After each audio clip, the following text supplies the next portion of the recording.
हजारों ख्वाहिशें ऐसी पैरा मध्यम वर्ग वालों के सपने होते ही कहाँ है पाई। वहाँ तो बस नौकरी प्राप्त कर लेना ही लक्ष्य होता है पाई। पैरा आज भी जब सुरेश किसी व्यक्ति को गाते हुए देखता है तो क्या स्तब्ध खड़ा देखता ही रह जाता है पाई। वह भूल जाता है कि उसके आसपास क्या चल रहा है पाई। जीवन में परेशानियों का अंबार लगा रहता है। स्वतः ही एक मुस्कान सुरेश के चेहरे पर आ जाती है। वह उस आदमी की प्रतिनिधित्व कर रहा है जो अपने अधूरे सपनों की तरफ इसी तरह से लालायित रहता है पाई। किसी दूसरे को अपना पसंदीदा काम करता देख खुद को उस व्यक्ति से महसूस करने लगता है। उससे बची खुची व्यथा को थोड़ी शांति मिलती है और बेचैन मन राहत सी महसूस करता है पाई।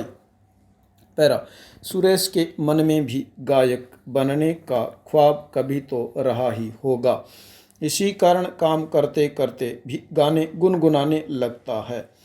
काफ़ी सारे गानों के बोल लो जुबानी याद है उसे। जब वह पता किया तब मालूम हुआ कि कोई ऐसा सपना था ही नहीं। साधारण परिवार में वह जन्मा था पाई। जन्म अजमेर में कई लेखकों का भी हुआ था। इसके लेखन में अदबी आईना, प्रेरक अर्थपूर्ण कथन व सूक्तियाँ, सकारात्मक सुविचार प्रमुख हैं।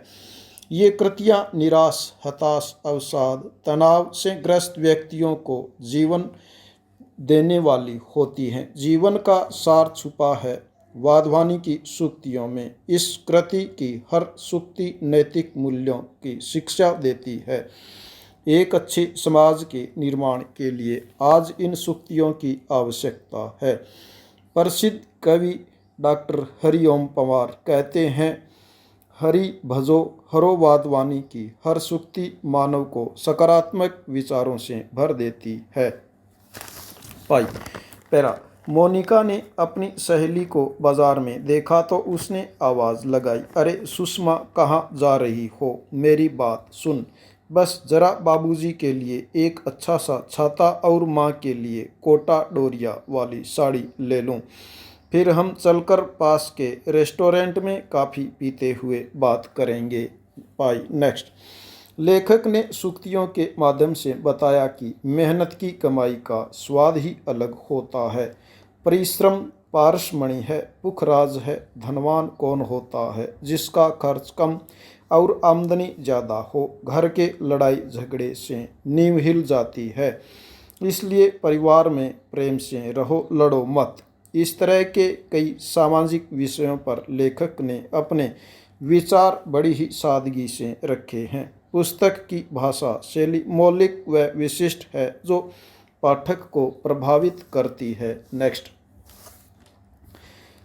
क्यों नहीं है तुम्हारे पापा के पास गोली इंजेक्शन जैसे बड़े बड़े हथियार है, हो तो उनके दम पर ही कोरोना जैसी महामारी का जड़मूल से उखाड़ फेंकना, ये शब्द भी कहे थे।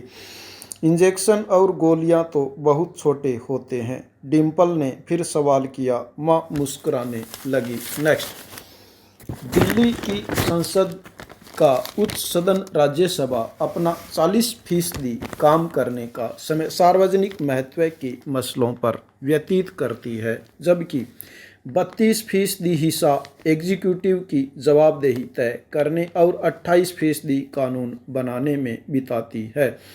राज्यसभा सचिवालय की तरफ से किए गए विश्लेषण से यह पता चलता है कि उच्च सदन पर हर साल 340 घंटे काम करता है। नेक्स्ट साल 1978 से 2018 तक के बीच सदन में 77% की उत्पादकता रही। हालांकि इस दौरान 23% समय बर्बाद हो गया।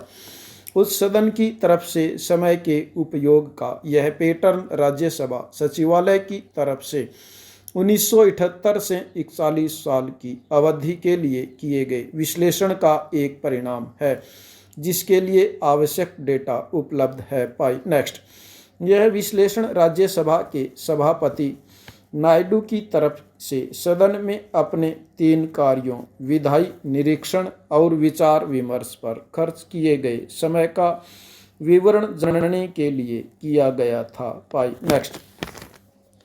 पत्रिका की नोट सलोन में शनिवार को इस्लामिक स्कॉलर व जाने माने कारोबारी जफर भाई सरेसवाला ने कहा, रमज़ान इबादत का महीना है।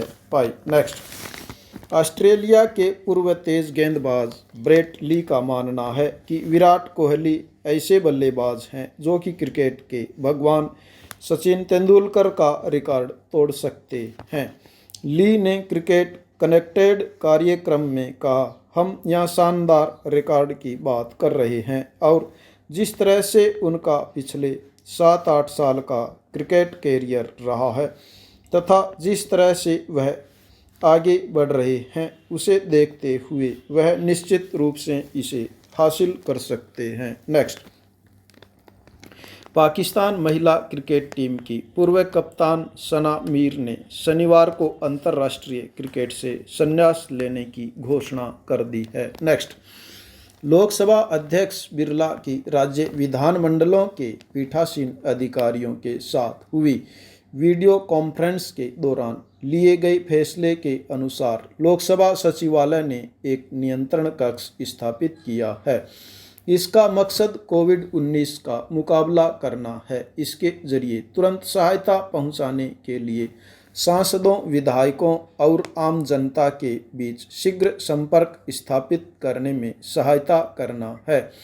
लोकसभा सचिवालय ने शनिवार को बताया कि संसद भवन में तत्काल प्रभाव से एक नियंत्रण कक्ष ने कार्य करना शुरू कर दिया है। नेक्स्ट।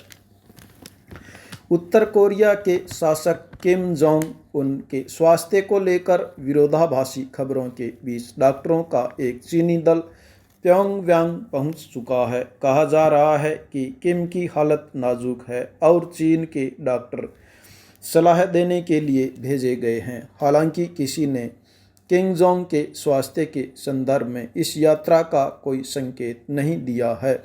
कम्युनिस्ट पार्टी के अंतर्राष्ट्रीय संबंध विभाग के वरिष्ठ अधिकारी समूह का नेतृत्व कर रहे हैं। चीन के विदेश मंत्रालय ने भी इस पर कोई प्रतिक्रिया देने से मना कर दिया है। इससे पहले सोल स्थित वेबसाइट के हवाले बताया गया था कि चेंगजोंग के सेहत ठीक नहीं है, लेकिन होना क्या है, स्वास्थ्य सुधार तो होता ही होगा। नेक्स्ट। मौत को मात देने का यह चमत्कार उनकी जिंदगी में दूसरी बार टूटा है। ऐसा तो पहले कभी उन्होंने देखा भी नहीं था, लेकिन कभी कभी ऐसा होता ही है। नेक्स्ट। पिछले 18 महीने मंदी के मार झेल रहे ऑटोमोबाइल व्यवसाय पर कोविड-19 संक्रमण के बाद लगे लॉकडाउन ने धराशायी कर दिया है।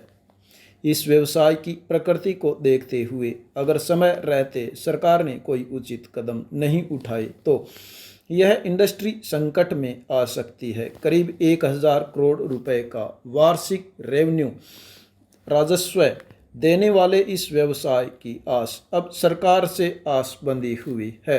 विशेषज्ञों की माने तो सरकार ने कर्मचारियों को सैलरी देने, प्रतिष्ठानों के किराए और बैंकों के लोन पर लगने वाले ब्याज के संबंध में सकारात्मक कदम उठा लिए हैं, तो लॉकडाउन के बाद भी यह उद्योग फिर से उठ खड़ा होगा, जिससे न सिर्फ सरकार को मोटा रेवेन्यू मिल पाएगा बल्कि प्रदेश के लाखों कर्मचारियों को भी राहत मिल सकेगी।